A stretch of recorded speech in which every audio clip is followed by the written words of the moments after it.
Where's his computer? Okay, good. Cool. Well, I don't know if we're going to have a huge group, but we're going to have a great conversation.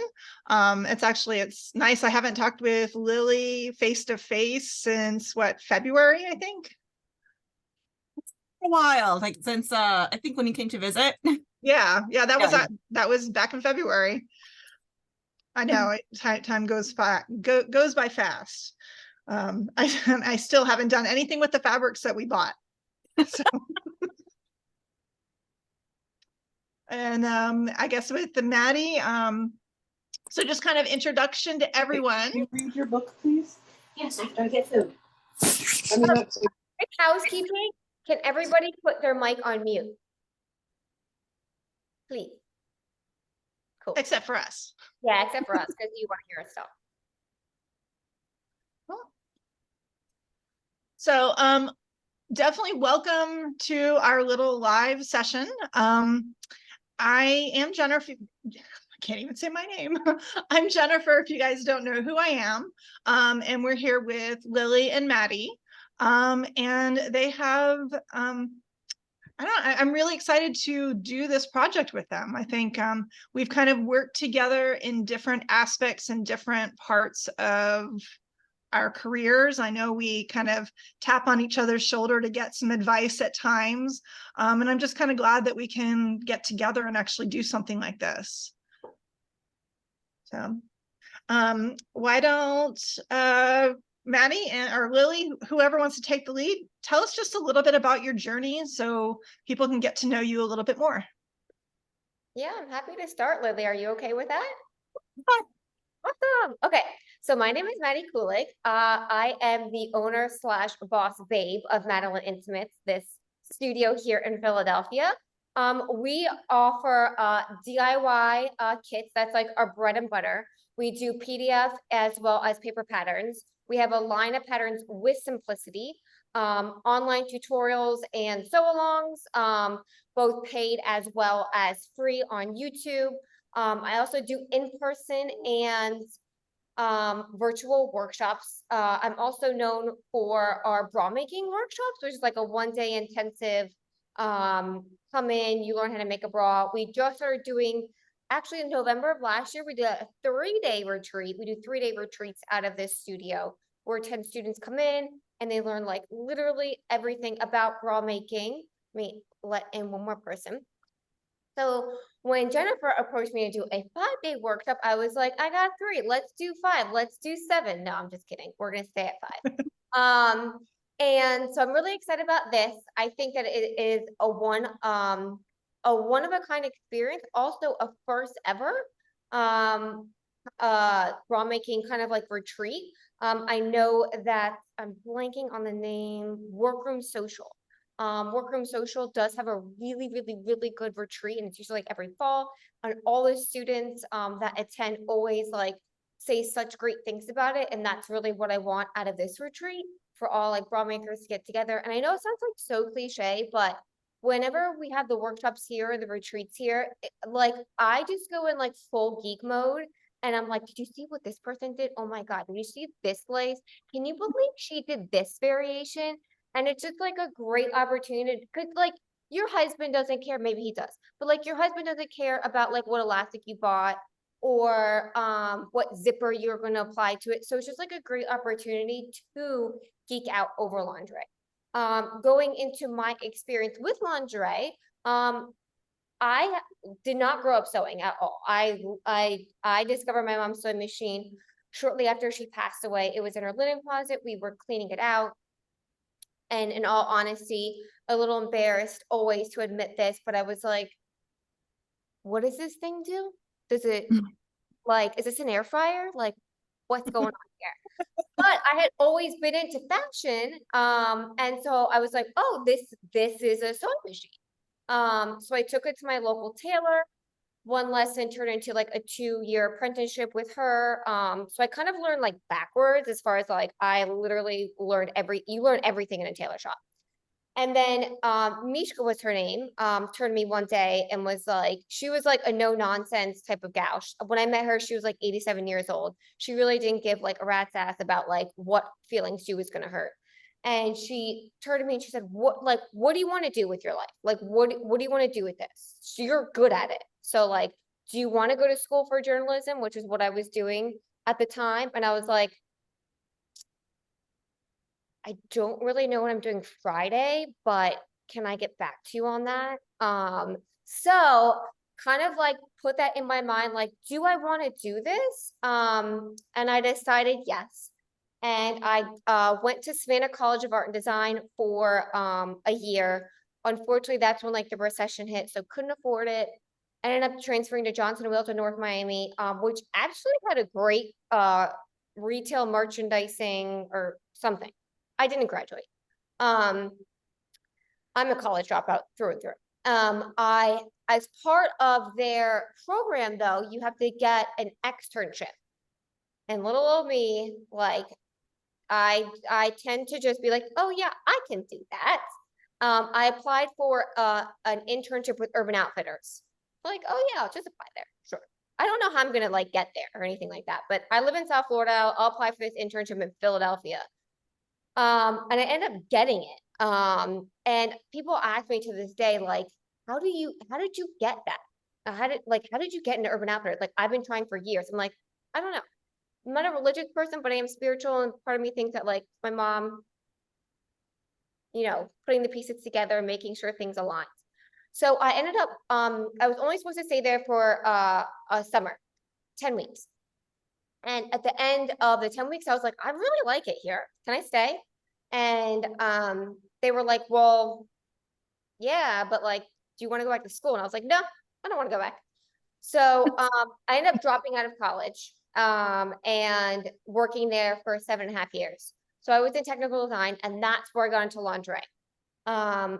My category was sweaters, knits, and intimates for Anthropologie, Free People, and Urban Outfitters.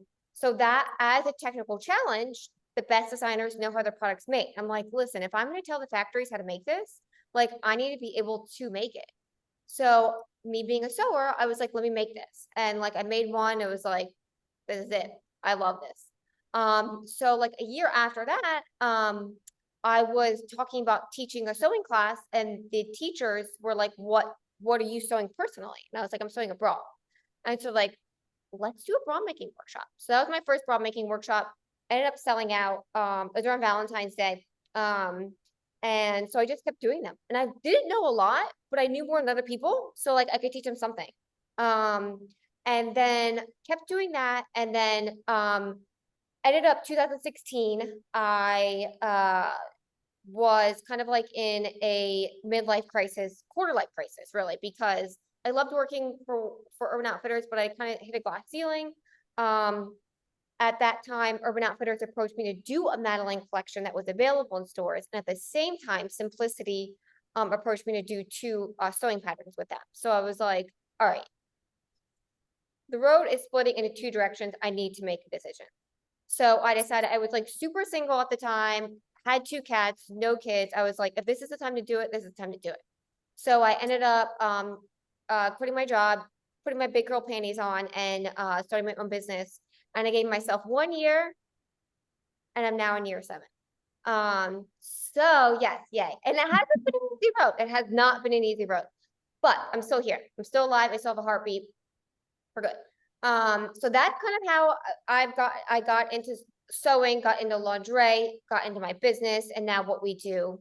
Yeah. So we do the DIY kits, we do the ready-made. My girls aren't here today, but we basically cut and sew most of the stuff out of this studio. And yeah, so that's my story. That's my story. So I will pass it off to somebody else. Okay, Lily, you take, and I'll finish up at the end. I Okay. like your story, by the way. Yeah, so I think we have a lot of us have similar roads where I was bit by the fashion bug fairly young as well. I think I started sewing in middle school, so I was like 11 or 12, And then, but freshman year in high school, my school actually offered a fashion design class as a freshman. Took it, loved it. And perhaps one of my regrets in life was my teacher pulling me aside and said, I really think you should apply for the fashion design contest that FIDM was offering. But me being a freshman, being 14, was so intimidated, I actually said no. She gave me her Primo de Oro award for that year of that fashion, but that's how things started. But my line of stuff, I focus mostly on patterns. I have some kits and whatnot, just a very small selection. Not really a big I'm never gonna do like the whole big like warehouse thing or whatnot. I like to kind of keep things small and interesting.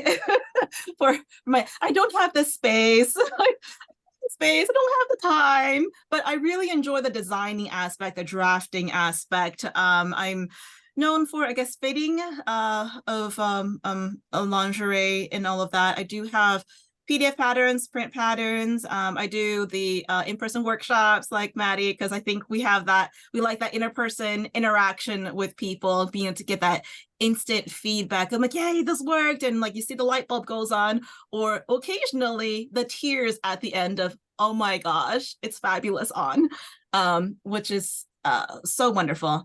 Let me see. I finally kind of added some online classes to kind of help people help themselves because I am a teacher. I'm a credentialed teacher, specializing in, well, my background, my licensing is in education. I'm sorry. My degree is in education. My license is for math. So I do have a math background to teach. And so this whole lingerie thing for me, it kind of felt like my entire life has led up to it, from starting kind of the fashion design class in freshman year in high school to actually taking graphics art classes and learning Adobe as a 14, 15-year-old. And then teaching in the classroom for a couple of years. Right after I got my business degree in undergrad, I decided I was going to start a little online company. I'm like, I'm going to apply everything I just learned, but we're going to go online. So it's a lot easier to manage. I don't have overhead and all of this stuff. And lo and behold, because I did everything for the online company, here I am doing it again for a new company. Oh, right. I've done this before, set up a website, take my own photos, write everything, cost, all of that. And so it definitely feels like everything has come full circle. In high school, I was also apparently the PR person, and like I helped throw the annual fashion show. Yeah, so it's one of those things where I taught math, had the had a little bit of the geometry, had the fashion thing, took arts like every single year or so until I was an adult, and then I had to work. I could not take those art classes anymore. But very excited to be here. I think Maddie and Jennifer and we all kind of vibe off each other. We have different backgrounds with different points of view, but they all actually kind of blend in quite well together just because we have different specialties as well. So I'm very excited. Yeah. Thank you for sharing. And Lily also has 3 beautiful little boys. So so those of you that know me or don't know me, I'm Jennifer. I am the owner behind Porcelynne. I'm also the designer of Porcelynne. I had to go all the way back. I've been sewing since I was probably about 5. And I really kind of got the bug like Lily did in kind of junior high school. So like when I was around 11 or 12, I started making clothes for my friends and selling them. Like I'd make them a shirt for like $5. And it was like so much money back then. But I had this design that I created. I actually designed my own pattern. It was this reversible shirt, front to back. I mean, obviously just knit. And I think all of my friends bought it. So we all had matching shirts and it was so cute. So like I did designing throughout school. I actually, everyone, when I left to go to college, everyone thought I was going into journalism, kind of like how Maddie was starting to go, because I actually wrote for my school paper for years. And then once I went to I ended up going up to the Fashion Institute in New York and studied intimate apparel there. And it was a game changer. Like, I had been self-taught pattern making and sewing and pretty much everything else. And once I got to, the first day of this pattern making class, everything clicked. Like, what I envisioned here, I could see here, and everything made their connections. And it was just like, this is forever. I had several kind of side steps. So I graduated from design school in 2000. And then I spent a couple years trying to figure out what I was doing. And then in 2002 is actually when I opened up my lingerie business. And I did it by deciding to move to San Francisco without knowing a soul in the world. I did not have a place to live or a job or anything. I packed up my car and I drove to San Francisco, and I landed and stayed in a youth hostel until I got my kind of figured out what I was doing. And so I just kind of sunk myself into the industry in San Francisco. I got to really be in with the arts community, which was absolutely amazing.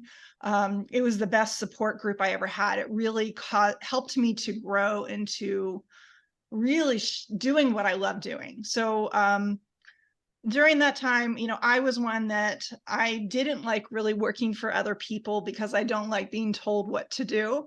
But I found my place teaching at the Fashion Institute in San Francisco, which is great because when you are a teacher, you really are the boss. You're the boss of 18 students. So it was really kind of enjoyable. I loved it. I loved being able to share my knowledge. And as I shared more knowledge, my students would come and ask me, they're like, how would you do this? And I'm like, I don't know, but I will figure it out. And from there, my knowledge just kind of kept growing until I started writing some books. So kind of like I'm doing kind of the fast forward thing. When I decided to close my clothing line in 2008, so right at the recession, I sold all my supplies, and the supplies flew off the shelf. Like, I had listed them all on Etsy, and within a week, everything was gone. And this was stuff that I had taken a long time to accumulate. So it was definitely, I saw that there was a need, but I was burnt out from doing design. So I kind of kept a closet full of supplies and just sold them out of my Etsy shop. A couple years later, I'm doing more teaching. I'm actually teaching full-time at FITM. And then I decided to write the underwear book and then the bra book. And they're bringing my two passions together, my passion of creating and writing. And it wasn't actually until I think I finished my third book that I was like, hey, this is actually what I always wanted to do, but I never really thought I would end up here.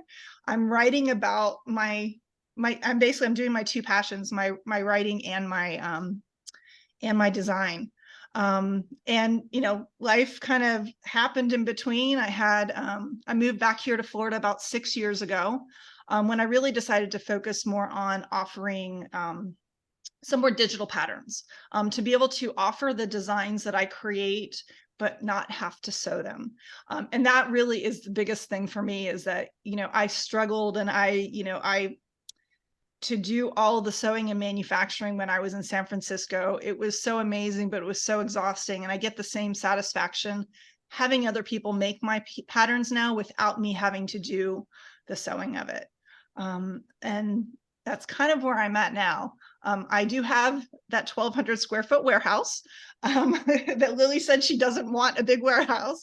I can say that I never really did either. This just kind of happened. And what's even stranger or crazier is we are actually in the process of signing a lease for a 2,400 square foot space. So that, and it's been kind of secretive because we haven't still signed the papers, but we're expanding and growing it so we can actually have a designated classroom space to be able to host both the retreat and also to be able to have other community classes. So that's kind of me in a nutshell. Does anyone have any questions for any of us? Feel free to type them out, at least on our background. We can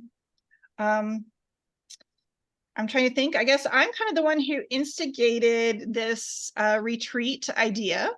I contacted Lily. We got together back in February when I was out in LA, and I'm not even sure how it came out. I think it was after I went to my shoemaking class in Oregon. I was like, oh my God, Lily, we have to do this. We have to do this. And she's like, I'm down.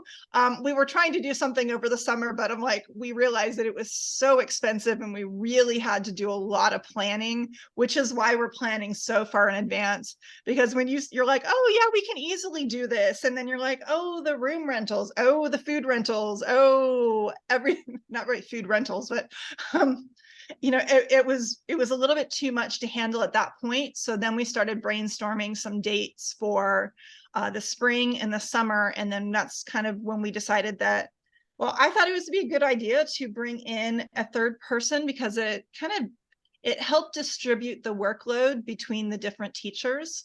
And I thought Maddie would be the perfect third person for, you know, for the three of us. Okay, let's see. So I'm here to just learn more from you. Okay. Short answer, yes. Yes, between the three of us, this is going to be kind of the week where you will walk away just chock full of ideas and inspiration and knowledge. This is one of those things where, you know, I know you probably haven't taken notes since we were in school. Might be time to take notes. Some people, they actually have maybe a little sketchbook with notes of what fabrics and what not to use in terms of ideas. I want to take that a little bit further about notes of sewing, maybe actual stitches, little techniques that maybe Jennifer, Maddie, and I we do just naturally because we've been doing this for a little while, but other people are maybe not as aware of, to make things a little bit easier, to speed things up, or little shortcuts and techniques within sewing or drafting itself to kind of make things easier. But yes, this is definitely, you're going to learn a lot. Yeah, and I do have plans to have cameras set up so we can record it. Mainly so when we're in the room, we can actually project what everyone's doing on a screen. So it's easier. You don't have to stand over the person to watch what they're doing. So it makes it a little bit easier, but with having that recorded and streamed in the classroom, my goal is to make that video actually available for anybody who is in the conference to have it afterwards. So you don't have to be as meticulous with notes, but it is a good idea. Anybody else? I guess we can chat about what projects we're planning to do. So I know that I think all three of us have kind of new patterns that we are playing around with that is going to be the focus of each of our lead days. So for a quick summary, what we're going to be doing is everybody who's in the conference, or not conference, everyone who's in the retreat is in every single class. And each day, so Tuesday, Wednesday, and Thursday, each one of us take a lead, meaning that person is going to do the main instructing, and the other two of us are going to be supporting that teacher. So you're actually going to get the knowledge and assistance of all three teachers for all three major projects. The first day is going to really be more skill builders to kind of to find out the tricks that Lily was just saying, you know, what type of stitch we use, how we kind of play with elastic, things that we do inherently that would be really, really beneficial, but it's not something that we usually remember to tell people. So that's kind of the gist of it. So I know, because Lily's pattern still is coming out soon, and mine is coming out soon, and I'm not sure about Maddie. Is this one that you're working on still, or is this one that you just released? No, we haven't released it yet. It'll probably come out beginning of the year. Okay. Because corset inspired stuff has been really on my mind and kind of like an obsession. So we came out with the Odessa corset top, which by no means is a corset. It's just basically like a crop top that looks like a corset. And then we came out with we're gonna come out with another corset inspired bodysuit, that one right there, later this week, but they're not corsets by any means. They're basically like the Forever 21 corsets. But in the new year, I want to do like true corset with couture, lace up back, all that stuff, to offer that. I think it's a great avenue of bra making, and there really aren't any bra makers that have gone in that direction. There are a lot of people who do corsets, but usually they're like historical. So they're like very like true 1700s, true 1800s, where I kind of want to bring in like the fashion element of it and make something that would be awesome for bridal, make something that would be awesome for just like fashion wear as well. Renaissance fairs too at least are huge here in Pennsylvania. Renaissance fair. So something that like crosses that line, but also is not like too intimidating to like a sewer. Because a lot of the true historical corsets and a lot of like the high fashion corsets are like, whoa, we couldn't do it in a day. I'm ambitious, but I'm also come down to reality. We couldn't do it in a day. So that's what I'm working on. Cool. And Lily, tell us about yours. I think a few people already know what I'm doing right now, but I don't know if anyone knows what you're doing. I am working on a strapless bra. It's going to be my usual range of sizes, so A all the way up to double K. We've done some preliminary tests to see if this is even possible, physically possible, with, you know, with the standard materials available to the home sewers, because on the retail side, manufacturing side, you know, there's certain elements like the heat press, the cups that just we don't have access to generally.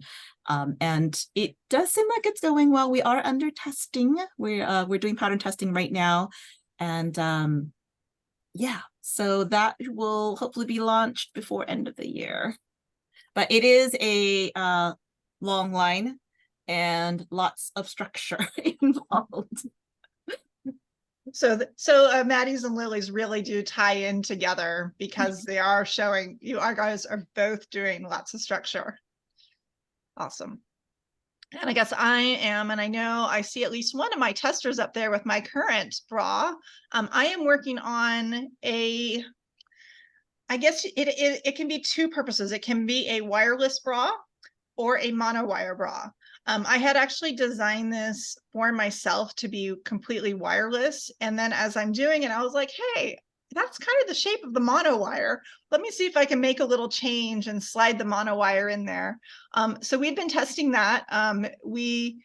Same thing, we have a huge range of what we're doing, and we're realizing that we do have to have a number of different cup shapes for different body types. So it's been a challenge, and I'm actually getting ready to finish up the third cup shape. So this would be the entire range from A to N in 3 different cup shapes to offer like a really wide variety. I know I'm insane. Lily's shaking her head like, no, like, well, you saw what I did with the Eve. So, you know, I go down that rabbit hole. I'm like, I want it to fit as many people as possible. I'm like, and specifically, I want something that fits me, and me being an N cup, I'm at the top of my range, even where I'm at. And I'm like, it's hard for me to go further than that, because as you get bigger and bigger, it's the structure that's needed for it is so much more complicated. But you know that, and so that's been a fun project, and we've been in testing for about a month on that, and hoping to try and wrap it up soon. There's a few changes needing to go with it, but that's really going to be where I'm focusing on it. And then I'll be playing around with different construction techniques and how to alter it to be different things. Maybe even make it so you could do a sports bra out of it. I'm not really sure yet, but those are all things that we're going to explore and that we'll be able to explore during the retreat. Anyone else have a question? You're adding content because I'm testing that bra with you. Yeah. And so I'm liking that you're adding more content about it, you know, about how we can alter it change it. And I wasn't sure what kind of use I would get out of Maddie's corset, but I imagine there is some demand for those now. Mhm. Oh my God, they're like, go on TikTok. If you have TikTok, go on TikTok. Like it is like all Love over. Our like main sewer is 22, and she shows me all the cool kids are doing, and all the cool kids are doing like corset inspired stuff, like Bridgerton, like Ah, corset inspired stuff, like wearing with like jeans. We have this like really cool like holiday dress coming out. So it's like corset inspired. But there's a lot. I feel like it's just like an avenue of bra making that like I haven't explored. And like there's so much that you can learn from a corset that you can apply to your bra making as far as like structure and techniques for support. That it would be really beneficial to learn. that sounded really interesting. And Lily, your idea of a strapless sounds really great, because there are those times that we just want those strapless, you know? Yeah, Yeah. and it's just it's the challenge of not having straps in larger cups. It's a completely different thing of engineering. Right. Yeah. But Yeah, but I'm a C, and I had breast cancer, so I have implants and everything just stays put. So if I go strapless, it's not that big of a deal. But for my daughter, her mother-in-law, these, they're all interested in me making things for them. I'm finding the larger boobs they are a challenge. yeah, and it's the I want to say with the larger the breast is, like the larger that bust measurement is, the more variation of breast shape and torso shape that there is. And so it's not necessarily, oh, we can just make this one change anymore. It's just, oh, okay, this breast shape was different than what I was envisioning, or this is different than what it was designed for. So now how do we make this fit this particular shape again? It's yeah, there's just no more variation. I want to say it's very similar to plus size clothing, where a lot of the brands, when they grade, they just assume that it's going to incrementally go wider in the same proportionally, but that's not the case for most people. We get wider, but our shoulders don't. Right. So if we can gain, we can gain 100 pounds. The shoulders are not going to change. It's going to remain the same. It's all around, the torso or waist area or the hips for some people. And, it's kind of the same with the breast. It's like, even if the breast size increases, the distribution of the breast volume can change. I mean, some people could carry their weights in some areas and other people carry in different areas. Yeah. And both of your projects would really, Maddie and Lily would be talking about fitting and making sure that there's support. And I could see where I could learn a lot with respect to support and fitting and techniques. And then with Jennifer's, to be able to do the regular bra and find different ways to do things with it. I think this sounds great. Will you guys have a list of attendees who might be able to share rooms or, stuff like that? Yeah, we set up a Facebook group. I don't even think we've sent people to it. There's a handful of people on it. And so we'd probably encourage everyone to kind of connect through there for people who want to share rooms. If everything goes to plan and we end up using my space, there is a hotel that is within walking distance of where my space is. It's about 2 blocks away. Not that you'd be wanting to carry a sewing machine 2 blocks, but it can easily, because it'd be in our space, you'd be able to drop everything off. And then the weather is usually beautiful in April. So being able to walk just from the hotel to the space, and there's a coffee shop across the street. So it's easy enough that I don't think you wouldn't have to worry about renting a car. Yes, you would have to deal with some dinner choices, but we have Uber and we have a whole bunch of delivery options. So most likely you will be so exhausted at the end of each day that the most you can do is pick up the phone and call. There are a few restaurants in that area as well, but they're more chain type. I think there's actually what do you call it?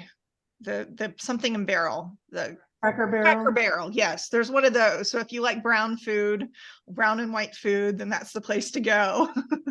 um, Lily's laughing. I don't think I've ever heard that term before, brown and white food. No. Either. I refer it to because we have so many chain restaurants here and so much fried food being in the South. It's like, hey, is it all brown and white food or do they have green stuff? Because if you think about it, I mean, with the, fried chicken and, all that type stuff, that there's not a lot of color. I never thought of it as brown and white. Yeah, I came across somewhat tangentially related. I came across something recently where they were telling me that in the South, it is very, very common for people to take drinks to go. And it's so common that restaurants will straight up offer it to you on your way out. Like, thanks for coming. Here's your receipt after you paid. Would you like XYZ drink to go? Mm-hmm. Well, one of the things that they changed during COVID is they actually made it legal for bars and restaurants to have alcoholic drinks to go. So when we go get our burritos, we usually get 2 margaritas to go, and we drink them at home. So yeah, it happened during COVID. So yes, not that they want you to drink in the car, but you can get alcoholic drinks to go for sure.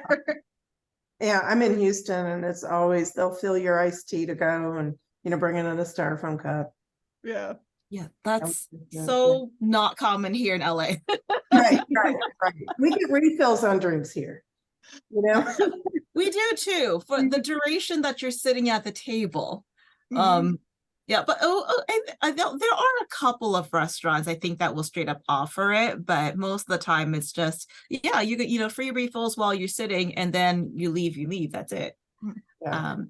But and I did actually check the prices on the hotels that are in the immediate vicinity. Like, they're not the highest end hotels. I think they do have a pool. But for, I think when people come here and do something like this, they have all intentions to go do really exciting things, like go to the beach every day. Chances are you won't leave your room. So I wouldn't spend the money to stay at the beach unless you're staying an extra day on the beginning or end, and then stay at the beach for that day and then go to someplace that's a little bit easier to manage. But from what I looked, they were around $100 a night. And that's for 2 beds. So, with you sharing it with somebody, it can get $50 a night. It's actually pretty reasonable, as long as you get it far enough in advance. And even the Airbnbs aren't that bad. They're probably a little further away because there's not really any places to live that's right near where the warehouse is. So you probably would need to take an Uber back and forth. But those are kind of the big things. But of course, if you want to be in the middle of where all the restaurants are, there's a different area we could point you in. But for right near where the retreat is, like I said, there's 2 hotels about 2 blocks away. Okay. So what's the airport? Is it Clearwater? Tampa International. Tampa. Okay. Yeah. You could also go in St. Pete if it's cheaper, but St. Pete Clearwater Airport. But I never fly through St. Pete anymore. I think they may have cheap flights to some cities. I'm not really sure. I know Southwest goes right through Tampa. And if you're in where you said you're Houston or Texas or somewhere in that area, Southwest is good for that. Southwest. Yeah. Okay. Very cool. Yeah, Uber's good and DoorDash works. So Yep. yeah, this sounds really fun. And nobody else is asking any questions. I wonder if they have any.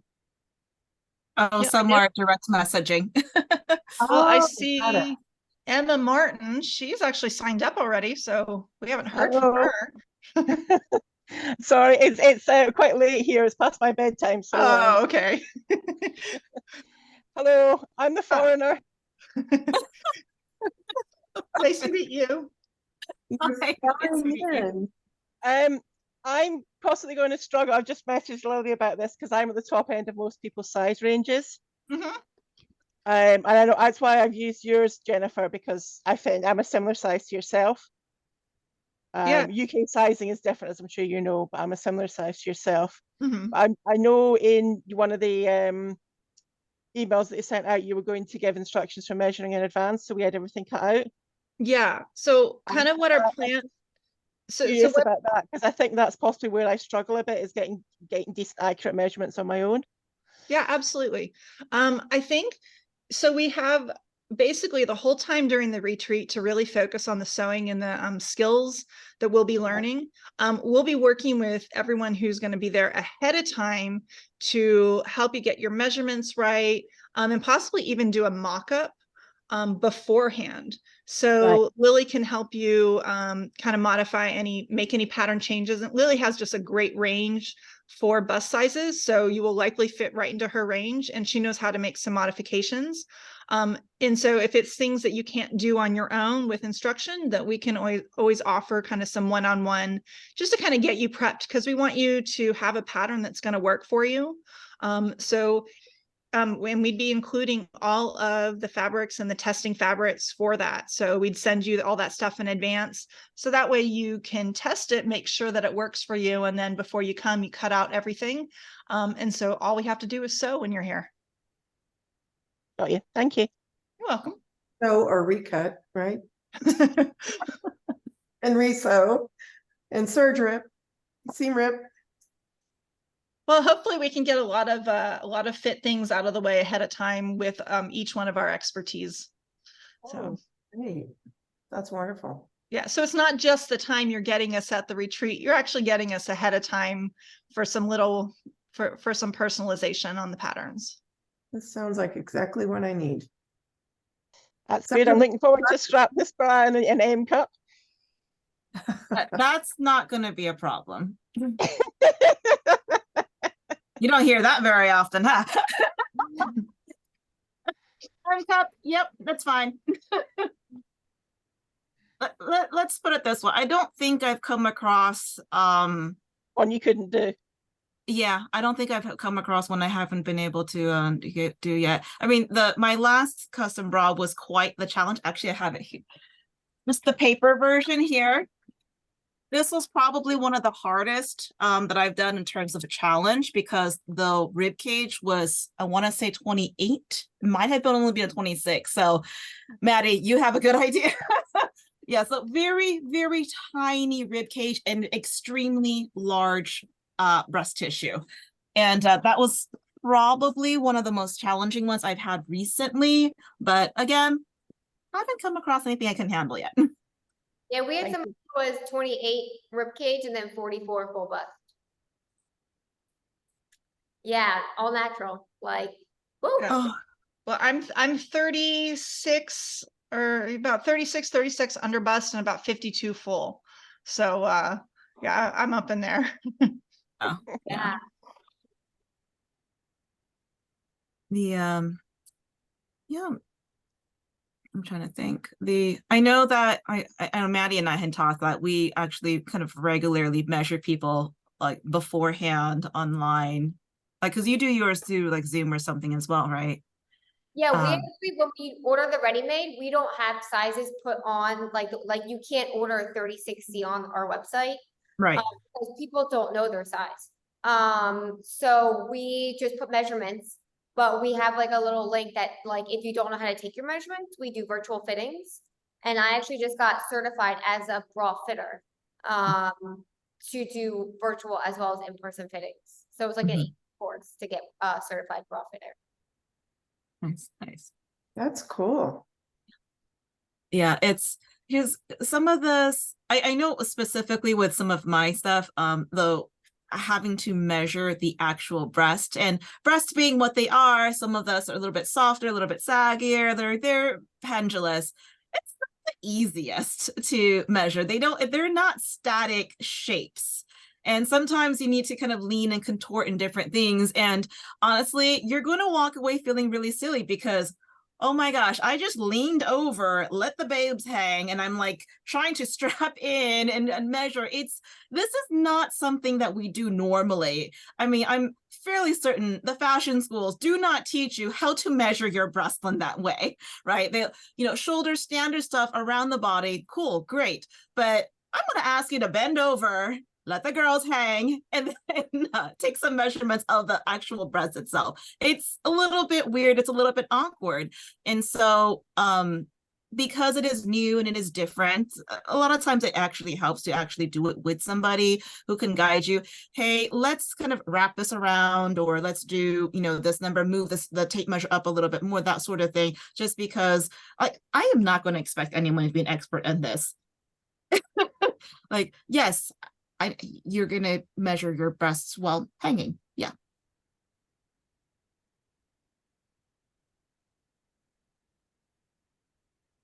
Okay, let's see.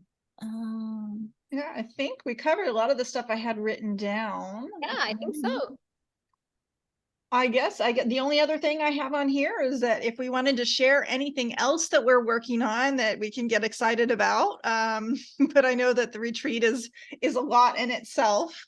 For me right now, the major thing I'm doing is trying to figure out this move, getting into a bigger space, and how everything will fit. That's kind of on what I'm working on. Oh, I'm pretty excited about Maddie's pattern, about the corset, just because you're right. It's a lot of the corset stuff out there is very historical, and heaven forbid you use something that's not traditional English couture, right? No, And and they're like, wait, but that doesn't follow 1700s. I'm like, exactly. I was Yeah. like, hello, we're in 2023. I was like, let's like move forward and take the corset forward. So like, Right. and I definitely am like very fashion forward in my designs. Like I would definitely want to be wearable. I want you to like, I want to blend like the corset methods with something that you could wear. Like a lot of them are wearing, the cupless ones like over a button-down shirt. A lot of them are wearing like even the other ones like over a shirt. So I want to wearable, whereas a Right. lot of historical corsets like aren't.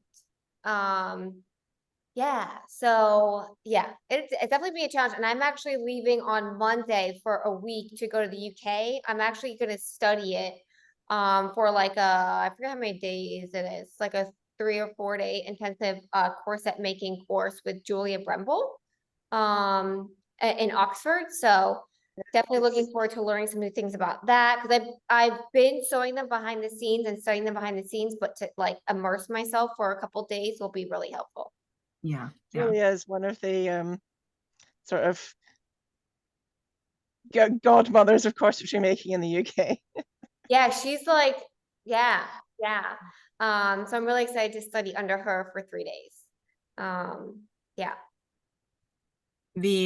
So for a short while, I tried to use a traditional corset and wear it under modern clothing. Actually it's not very uncomfortable. Like I feel like there are a lot of YouTube videos that like I wore a corset for like 12 hours. Yeah, I wore it every day for, I want to say 4 or 5 months to work in an office under business clothes, including trousers, and not just skirts all day long. It was an interesting experiment.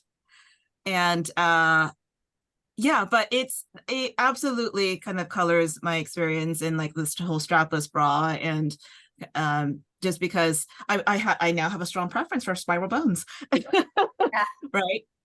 And just because it's like, well, you try some of the other things, and it's like, well, it's like, oh, the synthetic German whalebones versus the standard, like say ridgeline, like they're just on a different level altogether, even though theoretically it's all, plastic and whatnot, but it's so completely different.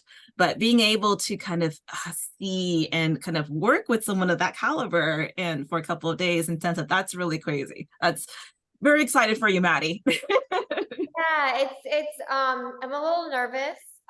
It's hard for me to step away from my business for that long, especially to go to the UK, but I'm just trying to think of like you guys get it. Like for you to like be away from your business for a week, will be a lot, but I'm thinking of the positives versus like, oh, I have to be away from the, like my girls and like shut down the shop and like all that stuff, but the benefits far outweigh, you know, staying here. So, and I actually consider myself lucky because a lot of people like, it would be hard if like I had children, you know, like to be away for that long.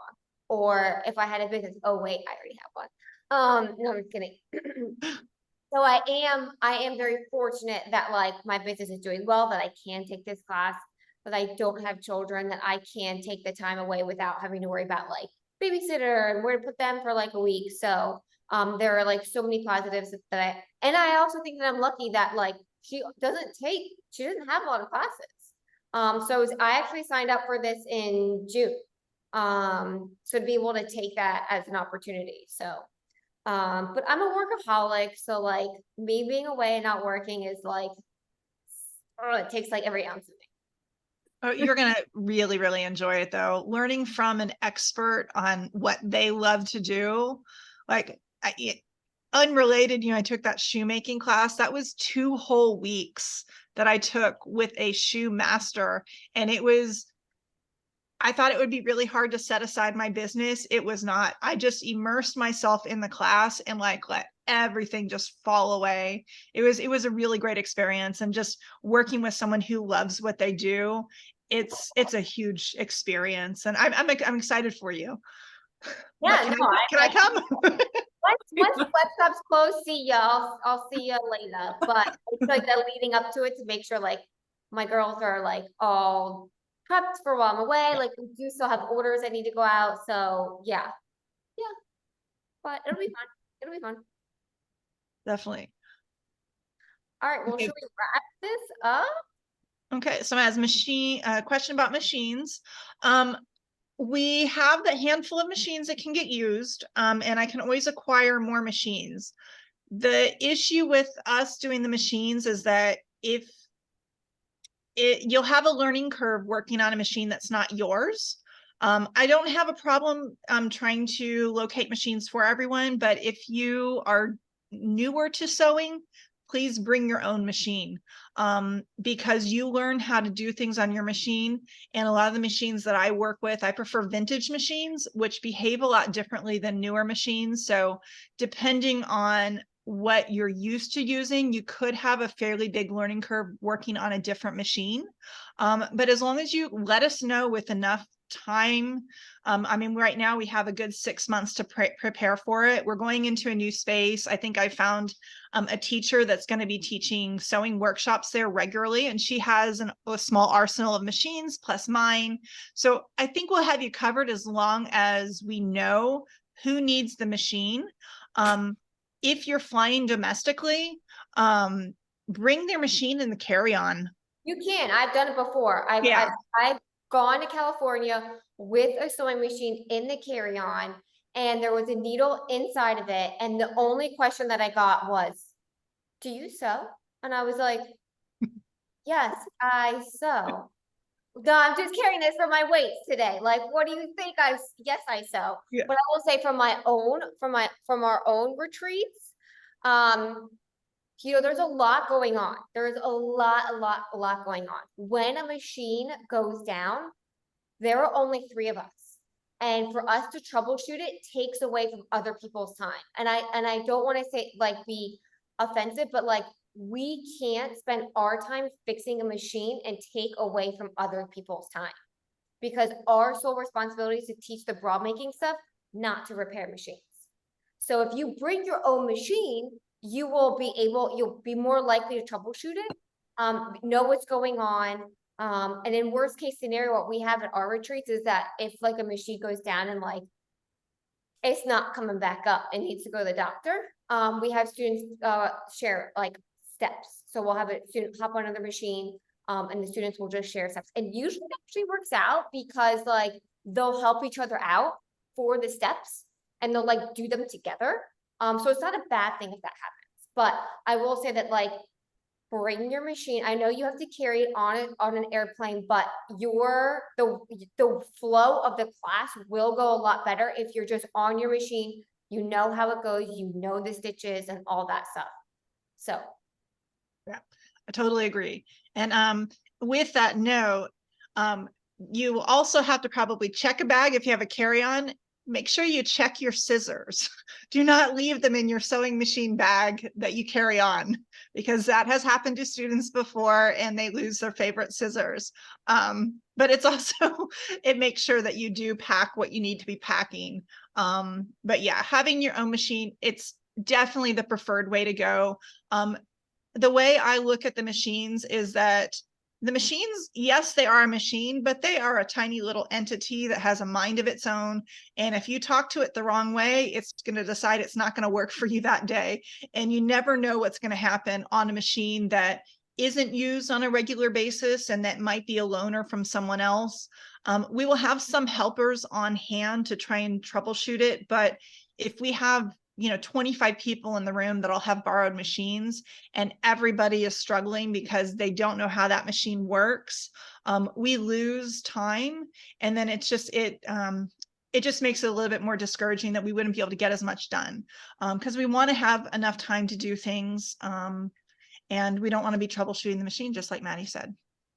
Yeah, you didn't come to learn how to repair a sewing machine. You came here to learn how to brumming. So, yeah. Definitely. Anyone else have some questions for any of us about anything? I'm interested to know what which fitting class you took, Maddie. Bra fitting class? Oh, I took Hooray Kame's bra fitting course. So it was like an 8-week course to get a certified bra fitter. Yeah, and she was, I think she's having one again this fall. I don't Can know. you repeat who that was? In person, but I took that class. We actually just finished like 2 weeks ago. The name? Hooray Kame, like hooray, and then Kame, Kimmay. Oh yeah, somebody put it in the chat. Thanks. Should have done that. That's an interesting name. Yeah, I actually thought that was her name, but her name is Kime Caldwell. But her like tagline is like she has hoorays and nays. She has some, I don't know. She has hoorays, so she's always trying to celebrate her hoorays. So that's why it's Hooray Kime. It makes sense when you meet her in person, because her energy level, I mean, you just being in the same room, you're like, hooray, just because she's that kind of vibrant, outgoing personality, super, super positive. Like I have literally watched her give her spiel on how to fit fit bras properly to professionals within the industry. Okay, so she is trying to spread the wealth within the industry as well as the end consumer, because she basically realized, we had this long talk when we met a little while ago, that she sees what what the bra fitters see in their fitting rooms, right? And there is a disconnect between what she's seeing in the fitting rooms and what the designers are, thinking that is happening in the fitting rooms. And so she is really trying to educate both sides. Like, okay, we need to speak the same language. That sounds interesting. Yeah, so she's awesome. And but yeah, if that's something you're interested in, absolutely go do it. Yeah, it definitely sounds interesting. Jennifer, I have one question for you on the new bra. Yes. Is the gaping that's right here, should I just dart it? I'll have to look at your pattern again. We can do that off on the group. Yeah. You said any questions, so I thought I'd talk. Yeah, we can do that. I'm actually, today I kind of stepped away from the pattern test. I was like, I need to take a breather. It ended. I'm like, I will get back to everyone. There's some things, some little pattern tweaks I need to do, and kind of reevaluate how I want to definitely recommend different alterations that aren't included in one of the sizes. So I'll be looking through all those and taking more questions over in the testing group. You've been really responsive. It's been great. Thank you. And those of you, you can kind of see this, my daughter, my beautiful little redhead here. You see her in some videos sometimes. So Getting she some will ro- she'll likely be in the class on the weekend because she is, she actually took my last bra making class with 2 other people and she made a bra. So she's 10, and she made her own. I don't think she's finished it yet, but she did test it and we got the right size. Testing bra done. Yeah. Yeah, the ladies needed a little bit more one-on-one, and so I had to put Emily to the side. So we'll go back and work on that later. Good job, Emily. Well, yeah, and I guess if there's nothing really, we can wrap up. It's been great kind of having this conversation and talking to the 2 of you guys and seeing everyone else, and hopefully we've answered some questions for you. Thank Yeah, and you. I'll send the recording to Jennifer so she can send it to everybody. Yep. Yeah, I'll share the recording through the email list I have. So if you're not on that email list, make sure you sign up for the email list. The link was in our Instagram profiles. And if not, just shoot us a message and we'll get that to you. Okay, thank you. Alrighty, I'll end this chat. Bye, ladies. Bye. Thank you.